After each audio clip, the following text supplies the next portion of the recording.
আজকের রেসিপি দুধ পটল। নমস্কার বন্ধুরা, পিকুর রান্নাঘরে সবাইকে স্বাগত।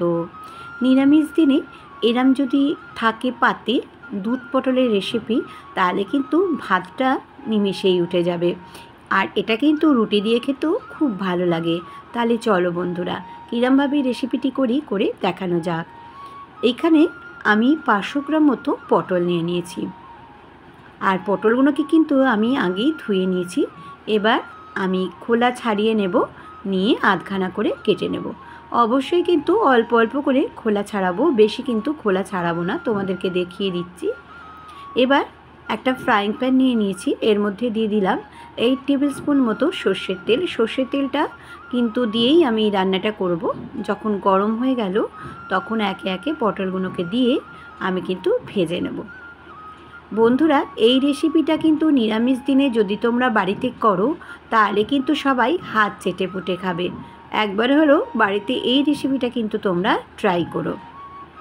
এবার আমি চাপা দিয়ে রাখবো, আর গ্যাসের ফ্লেমটা এই সময় একদম কিন্তু আমি আস্তে করে রেখেই চাপা দিয়ে রাখবো। 2-1 মিনিট বাদে আমি আবারও খুলে একটু দেখে নিচ্ছি। এবার একটু নাড়াচাড়া করে নেব উল্টে পাল্টে। আর এই রেসিপিটা করবার সময় কিন্তু পটলগুলো কিন্তু অবশ্যই একটু লাল লাল করে তোমরা ভেজে নেবে। এই যে উল্টে পাল্টে আমি ভেজে নিচ্ছি, নিয়ে আবারও কিন্তু আমি চাপা দিয়ে রাখবো। ততক্ষণ পটলটা হতে থাক, আমি কিছু মশলা বেটে নেব। তার জন্য একটা মিক্সির জায়গা নিয়ে নিচ্ছি, নিয়ে এখানে দিয়ে দিচ্ছি 5 টেবিল স্পুন মতো পোস্তর দানা। বেশি করে কিন্তু এখানে পোস্তটা নিতে হবে। আর 12টা মতো কাজু নিয়ে নিয়েছি। এর সাথে দিয়ে দিলাম কাঁচা লঙ্কা 3টে, আধখানা করে কেটে দেব। ঝালটা তোমরা যে যার মতো বুঝে দিও। আর যেহেতু দুধ পটল, তাই জন্য কিন্তু এই মশলাটা যখন বাটবো দুধ দিয়ে কিন্তু বাটবো, অল্প একটু দুধ দিয়ে আমি বেটে নেব। এই যে দুধ দিয়ে দিলাম, দিয়ে বেটে নেব, একটা মিহি পেস্ট করে নেব। এবারে আমি ঢাকনাটা খুলে আবারও দেখে নিচ্ছি, নিয়ে আবারও উল্টে পাল্টে একটু পটলগুলোকে ভেজে নেব, নিয়ে তুলে নেব। এই রেসিপিটি যদি তোমাদের কাছে ভালো লেগে থাকে, তাহলে সাবস্ক্রাইব, লাইক, শেয়ার করো।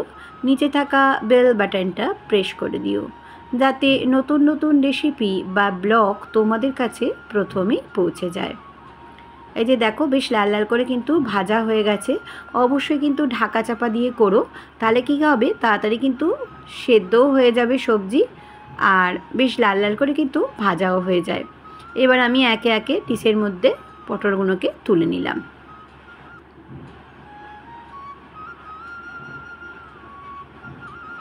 এবারে যে তেলটা রইল সেই তেলের মধ্যে আমি ফোড়ন হিসেবে দিয়ে দিলাম 2টো এলাচ, 2টো লবঙ্গ, আর 1 টুকরো দিয়ে দিলাম দালচিনি।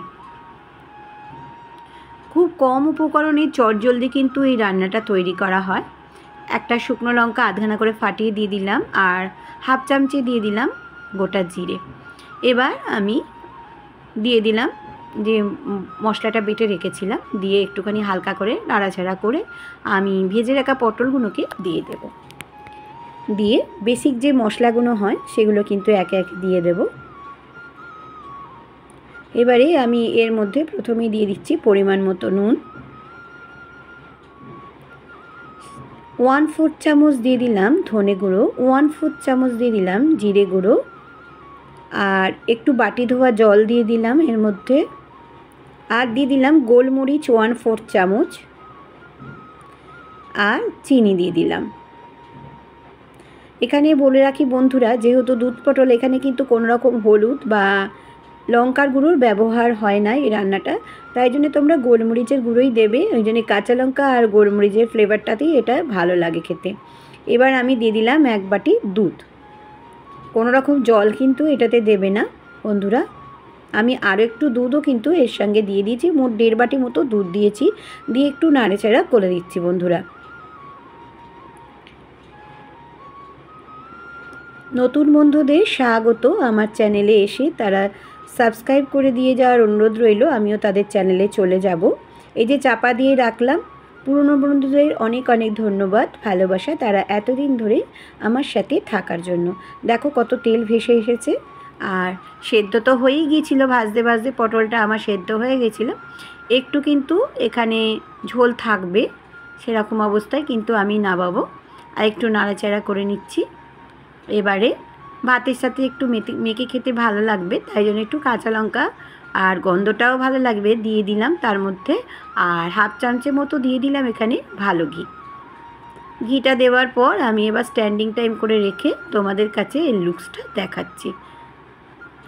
আমার ফেসবুক ইনস্টাগ্রামে পিকুর রান্নাঘর আছে, চাইলে সেখানেও তোমরা কিন্তু সবাই সদস্য হয়ে যেতে পারো। চাপা দিয়ে রাখলাম, এবার আমি দেখাচ্ছি। দেখো কি সুন্দর দেখতে হয়েছে, তাই না বন্ধুরা? শুধু দেখতে নয় বন্ধুরা, খেতেও কিন্তু অসম্ভব ভালো হয়েছিল। বাড়িতে অবশ্যই নিরামিষ দিনে এই রেসিপিটি ট্রাই করো। সবাই খুব ভালো থেকো, সুস্থ থেকো। আবারও আমি আসবো নতুন নতুন রেসিপি বা ব্লগের সঙ্গে। এতক্ষণ আমার সঙ্গে থাকার জন্য ধন্যবাদ।